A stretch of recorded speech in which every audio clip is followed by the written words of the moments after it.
Good morning. Welcome to Soul of Travel. So excited to have Lisa Niver joining me today.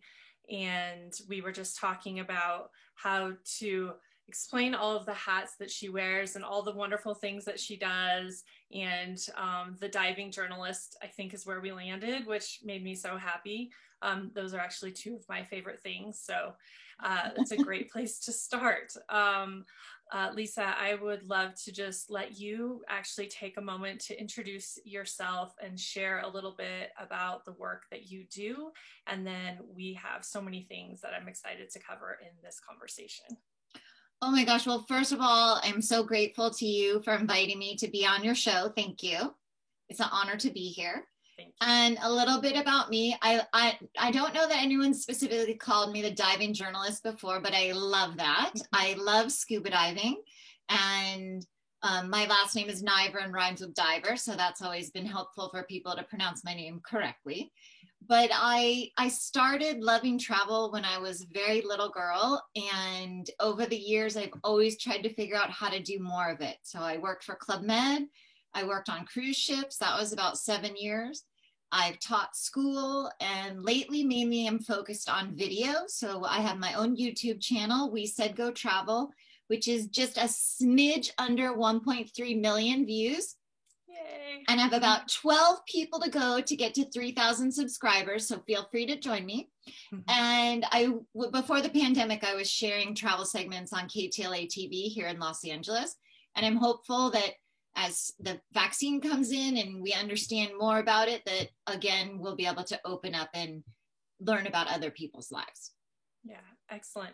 Well, thank you for mentioning your viewers and your platform, because I think not only is that a great accomplishment, which is really exciting, because as someone working in this, I know how hard it is and like what it feels like to put your whole heart out there and get like one like, which is where we have to start, right?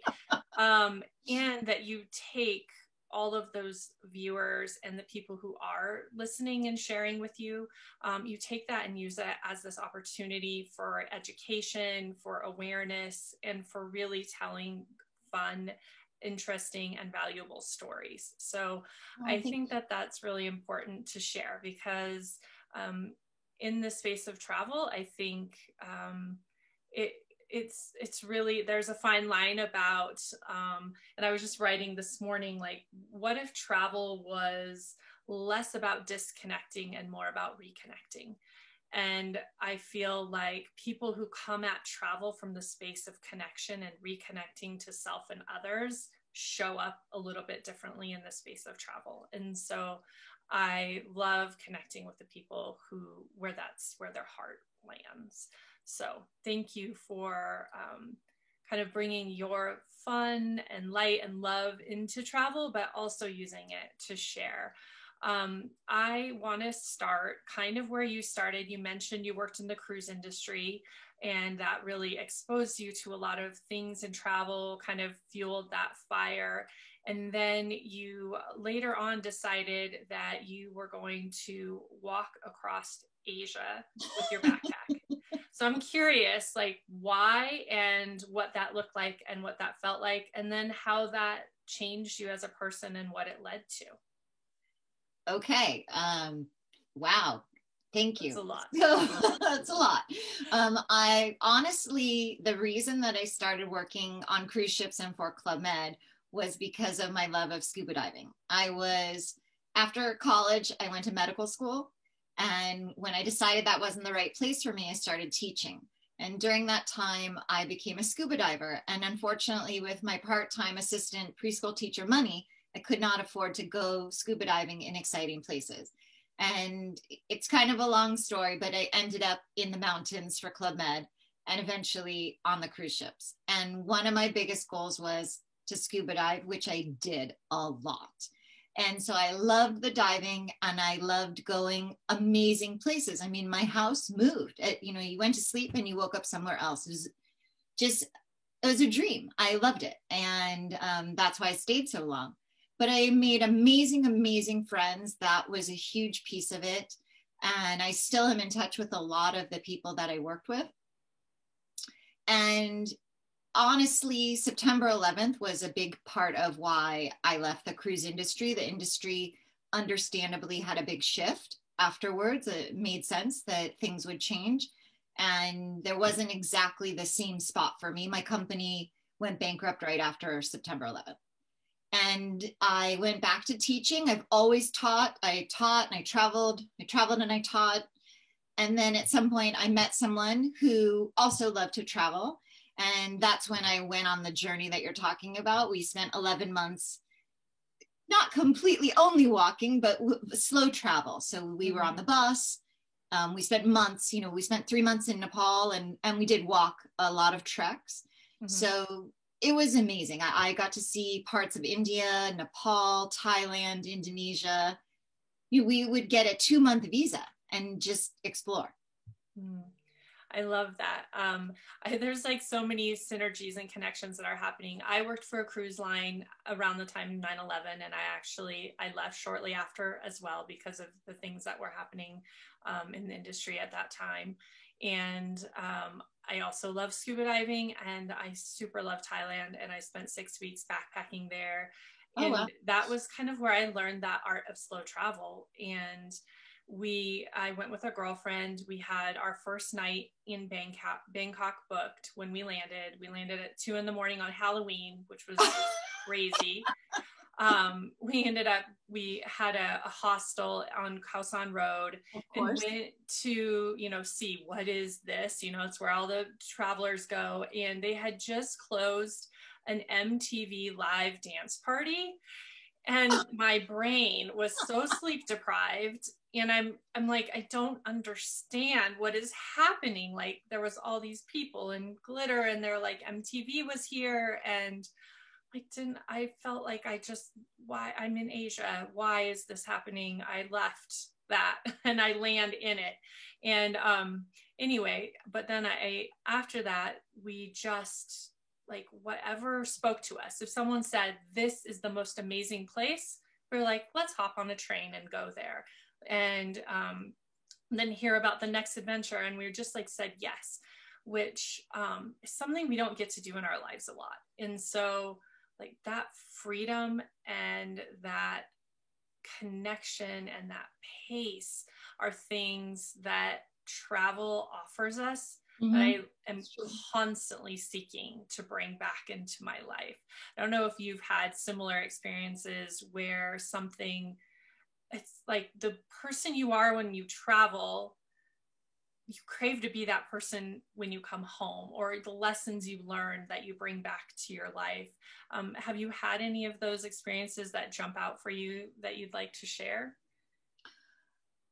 Well, what a good question. And first of all, I loved the experience of Khao San Road. Of course you were there, and of course MTV was there. I mean, when I was away for 11 months, we used to go back through Bangkok a lot because it was easy to get a visa. Mm-hmm. And that was the place where I used to go to the dentist.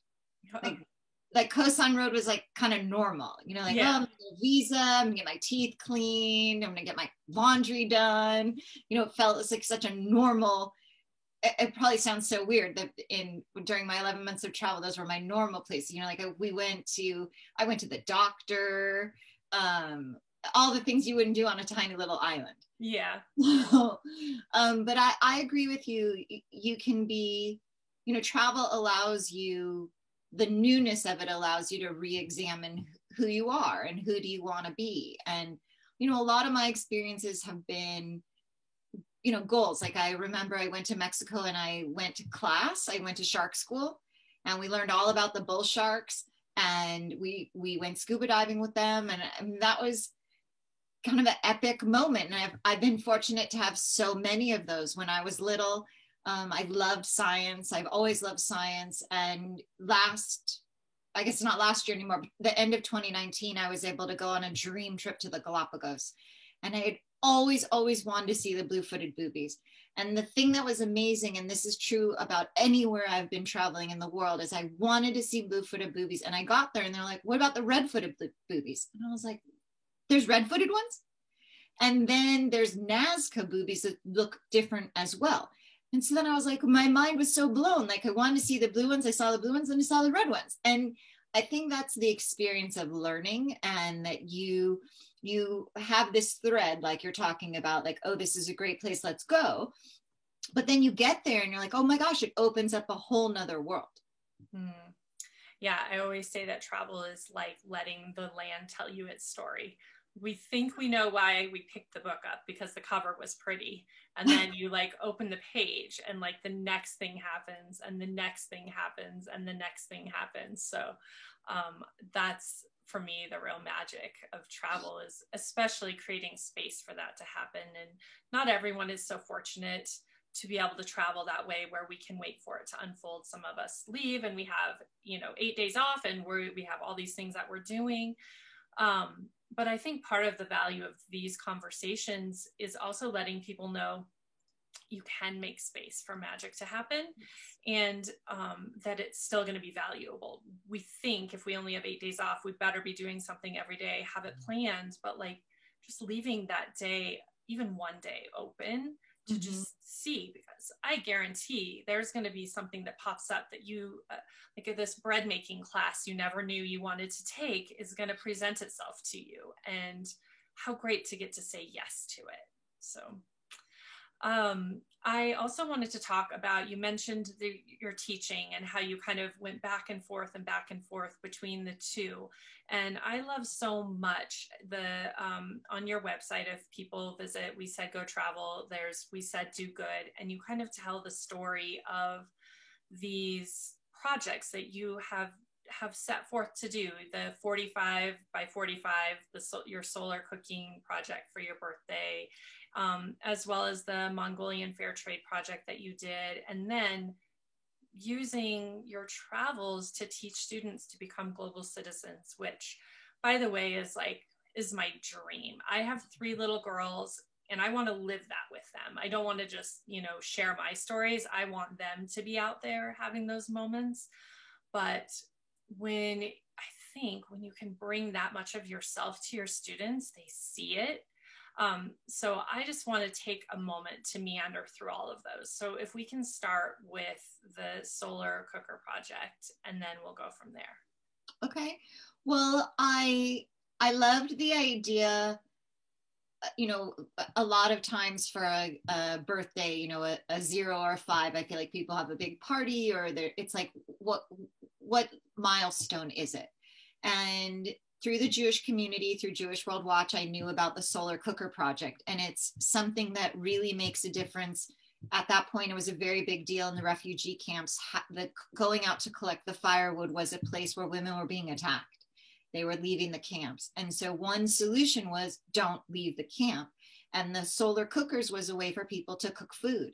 So people were getting nutrition, they were getting safety. And so I decided to do a project to hope to raise enough money, which we did, to buy 45 solar cookers for the camp for in honor of my 45th birthday. So 45 years and 45. But I've always been very involved in the Jewish community and Tikkun Olam, which is about helping and repairing the world. And I've taught at Jewish school, and it was really, I knew about the project. I knew people that worked there. And when I was teaching, we had a day where we learned about the refugee camp, and that was where I first learned about the solar cookers. My students and I learned about the cookers, and one of my students for a science fair project, that was their project, can you really cook food? And so it had been this kind of organic process. We knew about them, they knew about us, we'd worked with them, the kids were into it. So it was really beautiful. I love how that extends out too, because you have all these communities that are tying in, plus your friends and your family that want to support you. And, inherently, I think we all want to do good, but then also understanding the why of it, which is really important as well, because then you're taking them to have this life experience with these women and understanding why they need to have these stoves. And I experienced this in Guatemala, where working with projects for clean wood burning stoves, and what that means in their house, to not have their walls covered with soot, to have something where they can stand up so they're not hunched over a fire that's hot and smoky. And like those make huge changes. And really sharing that, because again, like I've said, not everyone is lucky to have seen that face to face and had a conversation with a woman to know what that's like for them afterwards. And so being able to use your passion and your platform to really to create all of that. Thank you. I love that. And I love how we can weave all of our passions together. So for philanthropy and education and travel, how that all fits. With the Mongolian Fair Trade Project, with the purses from tapestries, I'm really excited about that. Fair trade and working with women artisans around the world. That's like really where my heart is at. That's where we travel with Lotus Sojourn. So I would love to hear how that came about. Well, yeah, it was very much how you're talking about it. It was a very organic moment that I was traveling in Mongolia. It was the very end of an 11-month walk across Asia. And in Ulaanbaatar, we had gone on a van trip into the Gobi Desert and walked in the desert, and it was stunning. And like you said about being open to the experience, we were able to add a night. We were traveling with another couple, and we're like, we're not leaving. It took like 6 days to drive here. We're staying an extra night. And so we had such a great experience. I mean, we showered twice in whatever it was, 10, 12, or 14 days. I don't remember how many nights we were out, but I remember there were not a lot of showers. And, there's not a lot of running water. There was a lot of nothing. They actually called it that at one point we'd find the vast expanse of nothingness. And I said, how will I know when I get there? I said, Lisa, you will know. But anyway, back in Ulaanbaatar, we met a lot of the restaurant owners and shop owners, and we met this man who had created an NGO. And they taught the women, when they had the tapestries lining the inside of the gers, which are the round huts, like what's the other name? A yurt. So they're called gers. And then at times they would get rid of them or make a new one. And so they told them, take this beautiful work and turn it into a purse. And they taught them about zippers and purses and whatever. And so we bought quite a number of them and brought them back. And I sold them to friends. And we actually reordered a couple of times. They were beautiful. That was in 2009 that we probably bought those. And I still have friends, like when we went out, in 2019, that I would go to dinner with someone and they would have one. I was like, oh, I remember that project. Yeah. Oh, that's so nice. And it like just adds to that connection and community, because they may not have had that experience, but now they really have this connection to you and to these women and to their story. And other people are probably going to notice it. And they're going to ask, what's the story of this? And so it continues out, and it helps us to really see people that we don't get to interact with all the time. So I just think it's so important. A lot of times we think these actions are so simple and that they kind of live in this little box, but in reality, they have the opportunity to just become much bigger than we think. And I love seeing that unfold. The last thing I want to dive into, and you've mentioned a little bit, but is more of the work you were doing with the Global Citizens Project with your students. In one project in particular that caught my eye was your Earth Science Who Cares, where you were talking about the rock cycles that ended up tying into the Congo conflict, which, let me tell you, this is my daughters all over it. Like they hear a thing like that, and the next thing you know, they are like, okay, how do we solve world hunger? How do we make sure that there's rights for women in the Congo? And how do we, and I'm like, oh, I'm so glad you're my kids. And like, let's take one step back. So I see how that happens, but I would love to hear how that unfolded in your classroom. Okay, well, that was a good example of, like you said, the thread coming through. So I remember as an elementary school student, earth science being so dry and boring. Like I could not understand, like, oh, she's talking about volcanoes again. And I remember when I was working on the cruise ship, I spent over the course of my time 3 summers in Alaska. And I very distinctly remember my brother-in-law, Jeffrey, before I got there, being so jealous. You're going to Alaska? And I was like, yes, is it good? And he said to me, I remember being in school and the teacher talking about glaciers and they fall apart and the whales and all of this stuff. And I was like, huh, I don't know anything about Alaska. I mean, I grew up in California. He grew up on the East Coast. I'm like, why do you know so much about Alaska? I know nothing. And so I got to Alaska and we were whale watching, and then the glaciers were calving, and it was amazing. I loved every minute of that trip. And when I was back teaching, I really had that in my mind that I did not want to ruin something so incredible for my students. And I also remember learning like all kinds of long division and being in school and people being like, will we ever use this? Does anyone care? And so I was starting this unit on the rock cycle, and I literally looked at my kids and I was like, who cares? Does anybody care about this? And they're like, no, we really don't care about this. You make us learn stuff and we don't care. It's like, okay. So then we went on this whole journey talking about volcanoes and the Earth's crust and magma and minerals. And we talked a lot about gemstones, where they were real familiar with big rings and gems. So that was relatable.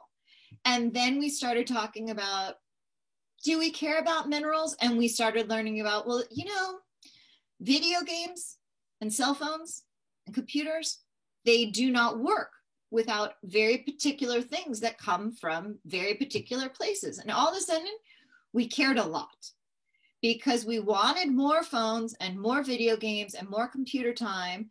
But then that was when I was teaching at a Jewish school, and we had a lot of community service projects and Tikkun Olam, and we were like, the people there don't have a very good life. And so the kids got really into it. And we actually ended up writing to President Obama. And we got a very, very lovely letter back, which was surprising to me. I was thrilled to bring the kids to the point of we will write to the government, but I did not have any expectation that they might get back to us because I figured they're busy. They run the country. But they sent us a really nice letter, and the kids never forgot that. Oh, that's so good. Like, I loved school so much. I still love school. So I'm like, I can't imagine if my teacher would have done that for me. And I loved earth science. It was one of my favorite. And the test where we had to take the little tray of rocks and name what each rock was, where it came from, and what it represented was like my heaven. So I would have been the one kid in your class that was like, I care, I love rocks. And like the story, because I think that's what it was, is like every one of these, it came from a place in time that we don't know about.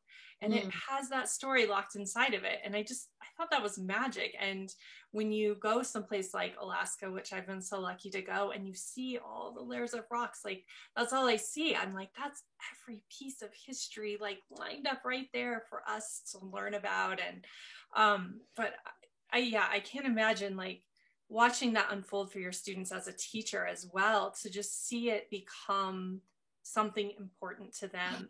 And then for them to have the luck and the gift of getting that impassioned and then having that acknowledged at that level, like that's going to change how they think they can make a difference in the world and how they think their voice matters. So thank you so much for being that kind of a teacher, because we aren't all so lucky. And I just love it. Like, I'm like, I think my kids are going to just go to Lisa Niver School and we'll be good.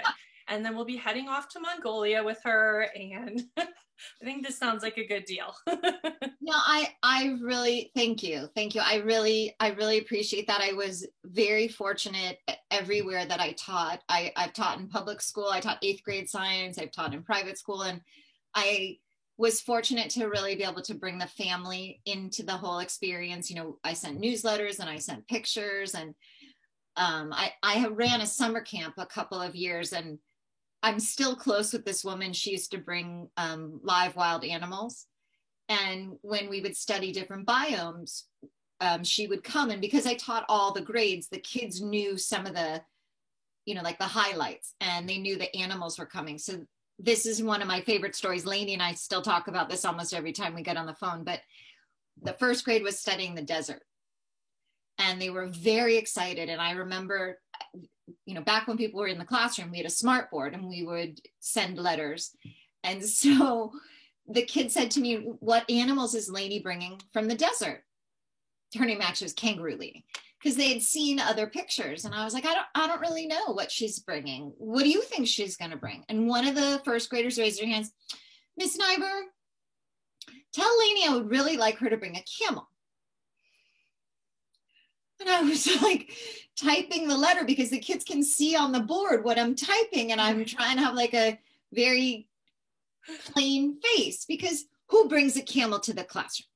And so Kangaroo Lainey comes the next week, and she has armadillo, and she tells them like the nails are painted because they come as triplets and they want to know which armadillo is which. And one time she brought a chinchilla and a huge snake, like, I don't know, 15-foot snake that there's pictures of it wrapped around us.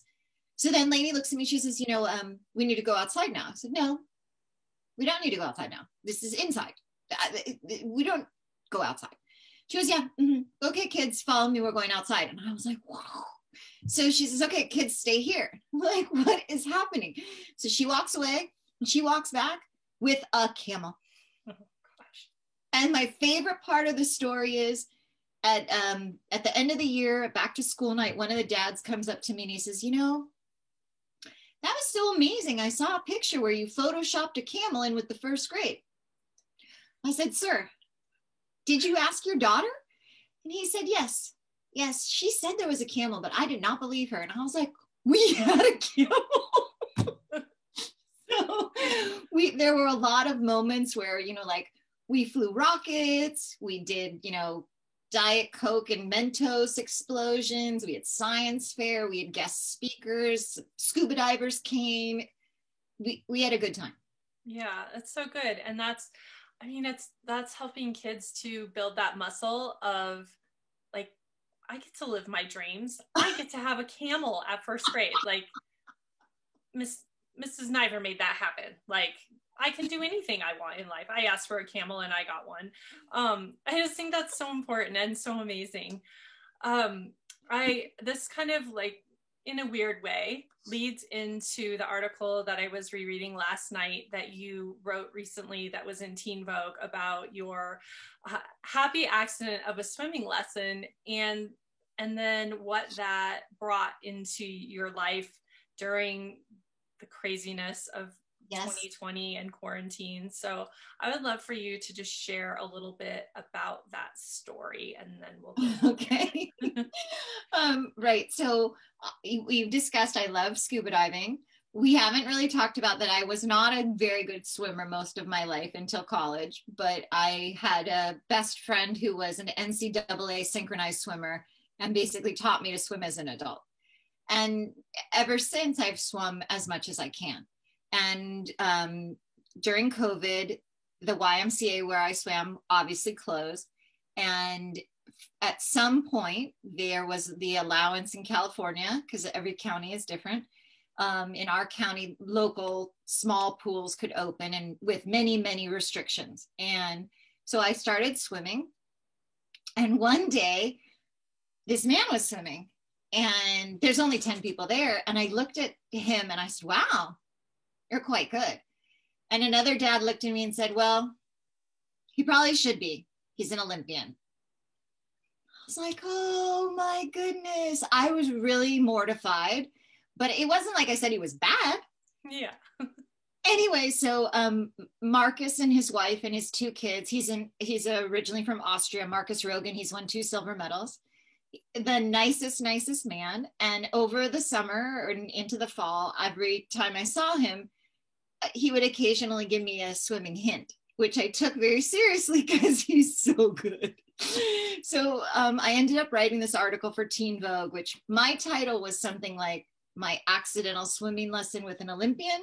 And I believe the editor's final title is "How a Swimming Lesson from Olympian Marcus Rogan Changed My Life." Marcus told me he thinks he's my muse. And I said, okay, you're my muse. But it was one of the things he and I talked about at one point was, he said, it's nice to be able to help you because you want to learn and you're open to suggestions. And a lot of people don't really necessarily feel comfortable getting help. And I think that's one of the things that's characterized a lot of the opportunities that have, appeared to me, is maybe they appear to other people also, but I'm like, sure, fix my swimming stroke. So yeah, it was so many amazing pieces. I was able to swim, which was by itself enough. I was so thrilled to be able to get in the water, and it really helps me stay sane. I met him and his family, which was so nice. He helped my swimming. And then I tell Marcus every time I talk to him, I'm so grateful. He got me in Teen Vogue. Mm-hmm. And I love the line that you said where he was like, if you just reached further, it would change everything. It would change your stroke. It would change how you move through the water. And I can imagine, I'm not a very good swimmer. My oldest daughter is an amazing swimmer. And she's really good at that. She's like, I noticed that when I made my toes like this instead of like this, that, everything changed. But then taking that to like kind of a more literal interpretation about how, like you said, if we say yes, if we reach further, if we push ourselves out of the comfort zone, where when you're swimming like that, it feels better to kind of like, if you reach out like that, you feel like you're probably going to sink, right? Like, it's not a very natural position. It's amazing to watch. It doesn't look natural in any way. It looks graceful when someone can do it beautifully. But if you think about that, like the saying yes and then reaching, and I think this really ties into so much of your career, like, and what you wanted out of life was to kind of do these things that most of us don't say yes to. It doesn't seem possible. It doesn't seem like we can go live on a cruise ship for 7 years. It doesn't seem like we can, travel to 6 of the continents. It does, like, these are things that you have to be reaching and saying yes. So I would just love for you, like, whatever comes up with you in that context, to share. Okay. Well, I do think you're right. A lot of people come up with the reasons why they cannot do something. Like I can't pack up all my stuff and go live in Club Med in the mountains. I can't go on the cruise ship.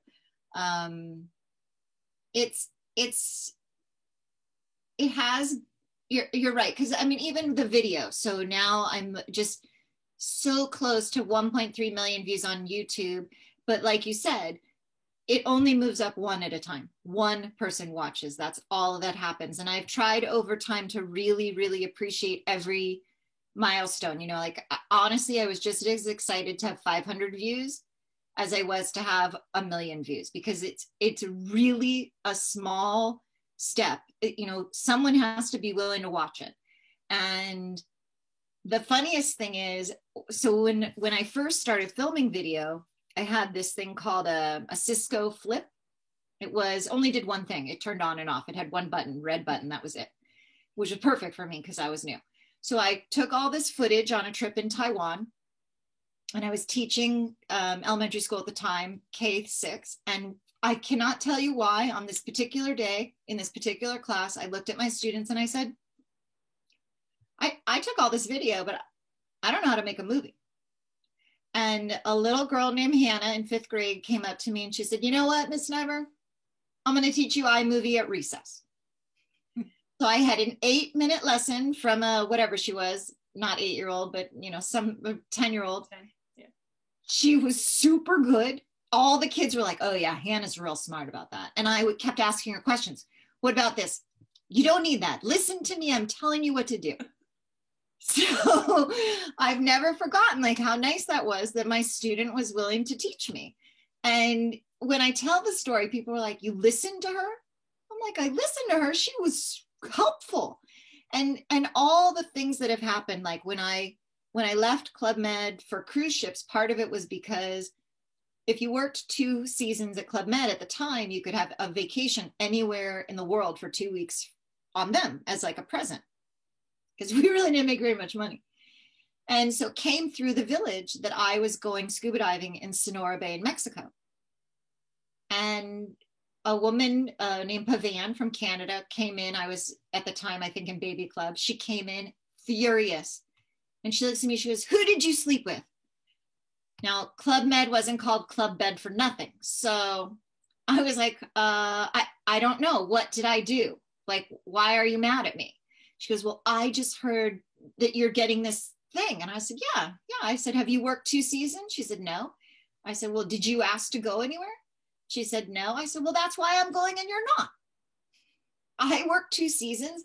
I asked, I followed up like 6 times because I'm very persistent and I'm getting to go. I said, "Work another season and ask for what you want." And she was like, "Oh, I thought you slept with the chief." And I was like, I didn't, but even if I did, it wouldn't get me this. And so it's just been interesting over the years, like working on cruise ships. People are like, "Why are you getting to go to Australia?"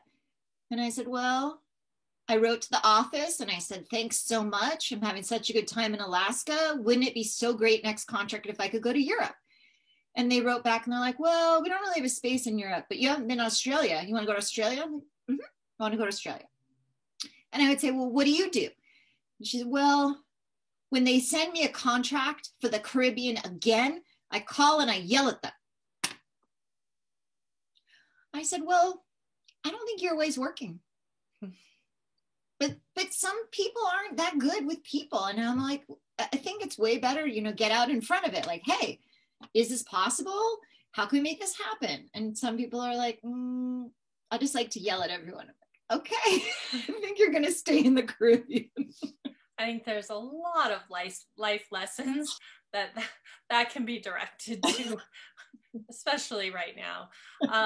Yeah, I mean, it's very much a mindset, right? Like, so many people operate from a reactive place or from a place of lack or just knowing that they've never gotten it before, so that's the way it is. And it just takes a little shift to just ask. And the worst thing that can happen is they can say no. But if you ask nicely, maybe the next time, then there's the yes waiting around the corner. I mean, I have found that too, it takes a little bit of bravery. It's much easier to know you're going to hear a no than to hope you're going to hear a yes. And I have gone through that really with the Soul of Travel and reaching out to people that I was just sharing with a friend. I'm like, if I had been at a networking event with all of these guests, I'm pretty sure I might have talked to 2 of them. But under the space of this conversation, this weird time that we're living in, and all of these things, I've been so lucky to just go ahead and ask and just think, like, they just might say they're too busy, and that's okay. But they might say yes, and then I get to meet someone like you and have a great conversation that other people get to listen to and be inspired, and they might say, "You know what? I didn't even think about asking for what I want. I didn't even think about it." And someone might say, "I can do it." So I'm so grateful for being able to have this conversation and hopefully open those doors, for getting to have this time with you, which has been so fun. And even like doing all the research, you think, well, I have a good idea of who a person is. I've watched them interview someone else. I've talked to them already. And now, like, I've loved so much of every minute of this conversation. Before we end, I just want you to have this opportunity, if there's anything else you wanted to share. We didn't get to some of the things on my list that I wanted to get to, so maybe you'll be back. But how can people learn more about you, watch your videos, read your book, your articles, any of those things that you want to share? Thank you. Well, first of all, it's been a pleasure speaking with you. You ask really great questions, so thank you very much for inviting me. Thank you. Thank you. One of the things that's been happening for 2021, I have something new, which is I've been shifting my social media, and I'm aligning all my social media under my name, Lisa Niver, because as you said, I'm working on a book proposal, and I hope to be able to share. I did a Project 50. Sometimes I call them crazy adventures before 50. So I'm working on that. but my videos are still under We Said Go Travel. So We Said Go Travel is my website. And that's where I've had many writing competitions, photo competitions, tons of articles. So We Said Go Travel is the videos. And then on Facebook, Instagram, Twitter, I am Lisa Niver. And I also have a website, lisaniver.com, that has all my articles. Mm-hmm. That's my portfolio. And let me think where else I am. I'm in LA because I've been here now, I think, over 320 days. Which is weird sometimes to think. Seems like a while, but like I said, I've been really working on my book, which has been great, and talking to lovely people like you. So, but yeah, I would love to hear from people. You can find me on social media, and I have a new article on a site called Undomesticated. Its tagline is that it's a magazine for bold women. And that one, I have an article about a reinvention reading list, because so many times I've reinvented myself. Yeah, I was reading about that too, and that looks so exciting to me. I also love books and just launched a book sojourn for 2021 because we're not traveling per se, but we can still explore like our hearts and our minds and really the world through the pages of books. So I'm spending a lot of time in the world of books right now. Well, hopefully this year I'm going to get an agent and a book contract, and then I will come to your book club. That would be amazing. I would love to have you back to talk about that and to have you there. The last thing I have is just a little rapid fire. And I always say that it's not really rapid fire because we still end up talking, but that's okay. 7 questions that are just kind of fun to give a little more insight to anybody listening about travel, how you travel, and maybe inspire them when they hear one of the answers. So the first is, what is your favorite book or movie that offers you a travel escape or inspires you to adventure? I would pick Wild by Cheryl Strayed, and that was in my Undomesticated list. And I've also written about it for Ms. Magazine. I thought the journey she went on by herself with her backpack that she called Monster, you know, after carrying my own backpack for so long, like I was really impressed with her journey. I would love to do the Camino de Santiago someday, the walk there. Mm-hmm. But I know from trekking in Nepal that my backpack will not be named Monster. Yeah. But I loved the way she shared, you know, she was traveling after losing her mom, and the way she basically was working through her stuff walking. Yeah.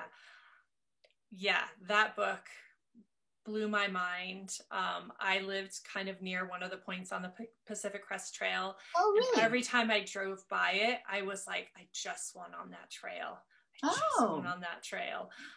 And the Camino de Santiago, I was just talking to my last guest about that too, and it's totally on my bucket list. So maybe someday we can like walk really far somewhere amazing together. I think that there's magic that happens when we travel again in that slow way. And I also want my backpack to be named like Feather or something like that, because Thailand was a little bit of Monster and I don't need that.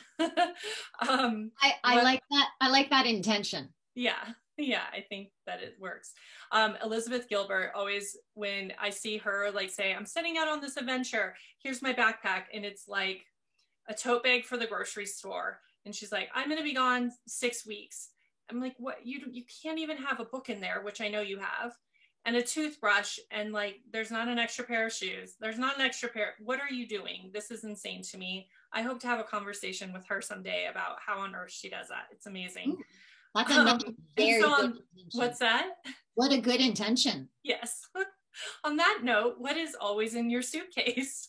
Oh, that is an excellent question. So I like to start with the practical. So I always have my passport, and I figure out a way about money. I, from working on the cruise ship and being away such a long, long time, I have always in separate bags a copy of my passport, an extra credit card, and cash. I always have a little plastic baggie in with my socks that has extra stuff. Like if you steal this bag, I have this bag. Yes. And honestly, no one ever stole my bag. But once in Chile, I was at an ATM and it ate my card. And the guard was like, don't worry, come back tomorrow. I'm like, come back tomorrow. My ship's leaving in 2 hours. And for a lot of people, that would be a disaster. But I was like, you took that card? I have this card. Like, you're not getting me on that. Or at the time there was, I mean, I guess there always is credit card fraud. So if you don't have an address, it can be very hard for them to mail you a new card. Yes. So yes. Extra. It's a scuba diving thing too. Gotta have extra. Yes, I have that. I have the same strategy as well. And people are like, why do you need 5 copies of your passport? I'm like, I don't know, but you might. And so I do. But the other thing about my bag, I just have to say, is ever since Kindle has existed, I always have Kindle with a lot of books from the library. Yes. What is your favorite destination you've been to so far? My favorite destination, honestly, is usually wherever I just was. Yeah. I love Thailand. The Galapagos that we talked about was magic. I love to be skiing or underwater almost anywhere. I can't wait to go back to Israel again. I love a lot of places. Yeah, it's a really hard question, as is this one. Where do you still long to visit? Oh, that's an easy one. Please, I want to go to Antarctica, my final continent. And Iceland. I've never been to Iceland. And I had plans to go to Brazil, where I have not yet been, that had some 2020 problems. I was wondering if Antarctica was the last continent. I really want to go there too, and so many people say it's their favorite. So maybe there too. Maybe we're walking in Antarctica. I have a special place in my heart for the vast expanse of nothingness. So. Yeah.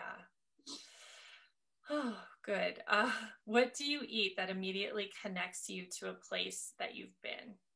Oh, so Pad See Ew. I just love Thai food, and I just eat Thai food, and I think about for quite a long time, like multiple weeks, maybe even longer than a month. I lived in this very nice little apartment on the 2nd floor in Koh Samui, and I could hear the waves day and night. And next door was a tiny little family restaurant.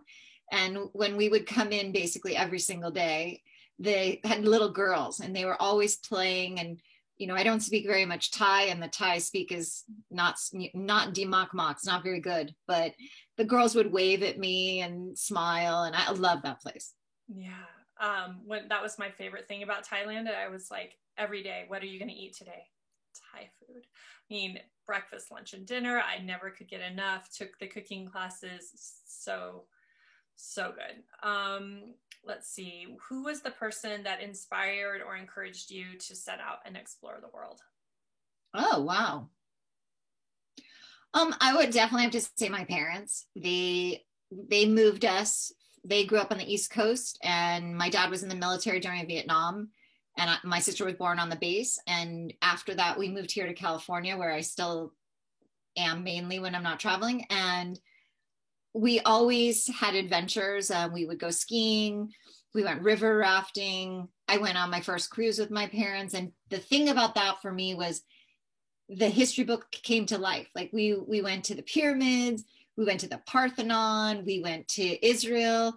And I was like, these are real places. So I think all of that for me was like inspired this lifetime wanderlust. Oh, that's like, it's real. That's the amazing thing when you travel and that happens. It should make sense, but there's something that connects differently the first time you really see something like that you've only read about. Yeah. The last question is, if you could take an adventure with one person, fictional or real, past or alive, who would it be? Oh, well, I would probably go with my teacher, Joni Parker. Unfortunately, she died and about a year ago. And if I could have anyone from the past come back, and have an adventure with, I would definitely go with her. Oh, thank you. Thank you so much for this. I'm going to close with the quote that I forgot to open with that was on your website. And to me, this is just what it is. So when we travel, we simply think we are going to see different people, places, and things. But what we really do is learn profound lessons about ourselves. So this is the essence of everything in travel to me. And I am so grateful that we have connected, that I've gotten to learn so much in just such a short time from the connection. And I'm just so grateful you were here today. Oh, thank you so much. This was so much fun. And I would love to come back. And I hope people reach out to me. And I can't wait for the day when I'm sitting here and I'm like, and here's my book. Yes, me too. That will be great. We'll be back for that. Thank you. Thank you so much.